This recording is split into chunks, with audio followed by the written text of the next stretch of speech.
ఏడవ రోజు కర్రెగుట్టలో combing operation continue అవుతోంది. కూంబింగ్ ఆపరేషన్ కు జవాన్లు సిద్ధమవుతున్నారు.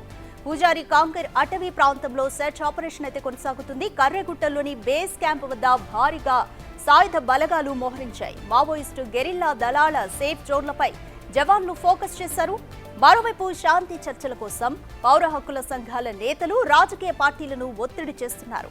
పౌర హక్కుల నిరసనలు పట్టించుకోకుండా కర్రెగుట్టను భారీగా మోహరిస్తున్నారు.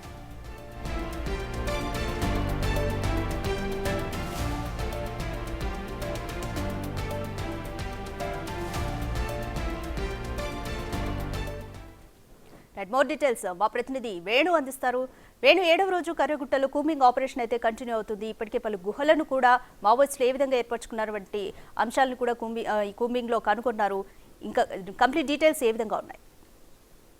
ప్రస్తుతము అటు మావోయిస్టులు శాంతి ప్రకటన కోసం లేఖలు విడుదల చేసినా కూడా కేంద్ర ప్రభుత్వము కంప్లీట్ గా మావోయిస్టులను తుదముట్టించే సిద్ధమైనట్టుగా తెలుస్తుంది. అందుకోసం గత వారం రోజుల క్రితం కర్రెగుట్ట లోపల బేస్ క్యాంప్ కోసం దాదాపు 3 రోజులు శ్రమించిన సాయుధ బలగాలు కర్రెగుట్టల ప్రధాన గుట్టపై దాదాపు 5,000 మందితో సాయుధ బలగాలతోనే ఒక బేస్ క్యాంప్ ఏర్పాటు చేసిన సిద్ధమైంది. పూర్తిగా ఏర్పాటు కూడా కంప్లీట్ చేసి మారణాయుధాలు, మందుగుండు సామాగ్రి, కంపెనీ నిత్యావసర సరుకులన్నీ కూడా అక్కడికి ఆర్మీ హెలికాప్టర్ చేరవేశారు. అయితే ఈ రోజున మరొక 5,000 మంది సాయుధ బలగాలు ప్రస్తుతం బేస్ క్యాంప్ చేరుకోబోతుండగా సమాచారం. అంటే 10,000 మందితో ఒక శాశ్వత బేస్ క్యాంపును కర్రెగుట్టలో నిర్వహించడానికి కేంద్ర ప్రభుత్వం సిద్ధమైంది. ప్రస్తుతము అటు తెలంగాణ సంబంధించిన శివారు ప్రాంతం అంతా కూడా ఆకురాల్చే కాలం కావడంతో చెట్లన్నీ మూడివారు ఉండి కంప్లీట్ విజిబిలిటీ కనిపిస్తుంది. అయితే వర్షాకాలం వస్తే అటు ఛత్తీస్గఢ్ ప్రాంతం ప్రస్తుతము ఆకుపచ్చని చెట్లతో ఉండడంతో కూడా అక్కడ కన్స్యూ కావడానికి కొంత అవకాశం కనిపిస్తుంది. అయితే వర్షాకాలం వస్తే వాళ్ళంతా కూడా తిరిగి సేఫ్ జోన్లు, కర్రెగుట్టలను సేఫ్ జోన్లు, గెరిల్లా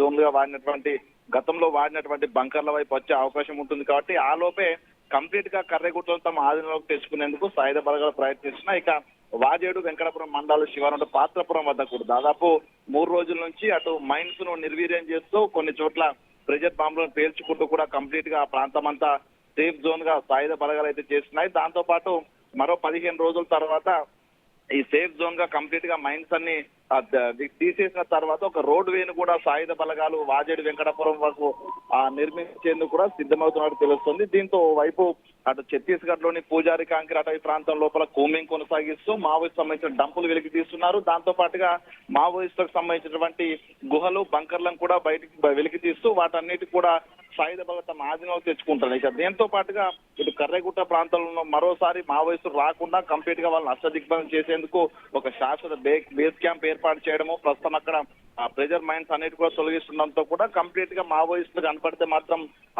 వాళ్ళని తుదముట్టించేందుకే ఒక పద్మ వ్యూహంతోనే సాయుధ బలగాలు ముందుకెళ్తారని తెలుస్తుంది. ఇక దీనిపై ఇప్పుడే అటు పౌర హక్కుల సంఘ నేత నిరసనలు వెల్లువెత్తడం, దాంతో పాటుగా రాజకీయ పార్టీలు కూడా పూర్తిగా అటు శాంతి చర్చకు రావాలంటూ కూడా పిలుపునిస్తున్న నేపథ్యం లోపల కేంద్ర ప్రభుత్వం వాటి ఏవిటిని పట్టించుకోకుండా మావోయిస్టుల ఏరివేతల లక్ష్యంగా ముందుకెళ్తారని తెలుస్తుంది. ఇక దీనిపై మరి శాశ్వత క్యాంప్ ఏర్పాటు చేసిన తర్వాత కూంబింగ్ మరోవైపు కర్రెగుట్టల ప్రాంతం అంటే తెలంగాణకు సంబంధించినటువంటి ప్రాంతం వైపు కూడా మరోసారి కూంబింగ్ మొదలుపెట్టే అవకాశం ఉంటుంది. దాదాపు 10,000 మంది బలగాలతో కూంబింగ్ ఏర్పాటు చేస్తే మిగిలినటువంటి అక్కడ ఆదివాసులు కావచ్చు, మావోయిస్టు సానుభూతిపరులు కావచ్చు, కంప్లీట్ గా వాళ్ళందరినీ ఏరివేసే లక్ష్యంతో అయితే ముందుకెళ్లే పరిస్థితి కనిపిస్తుంది. ఇక దీనిపై ఇప్పటి వరకు ఎటువంటి అఫీషియల్ ప్రకటన రాకున్నా కూడా అటు పూజారి కాంకర్ అటవీ ప్రాంతం నుంచి మొదలుకుంటే వెంకటాపురం, వాజేడు, చెర్ల, కొత్తగూడెం వరకు కూడా ఒక భయానక వాతావరణము, తరపాటు ప్రెజర్ మైండ్స్ పేలుతున్న సౌండ్లు, ఒక యుద్ధ వాతావరణం అయితే ప్రస్తుతం ఆ శివారు అటవీ ప్రాంతంలో అయితే కొనసాగుతూ ఉంది. Radhika, thank you Venu. కర్రెగుట్టలో 7వ రోజు కూంబింగ్ ఆపరేషన్ కొనసాగుతుంది. భారీగా సాయుధ బలగాలు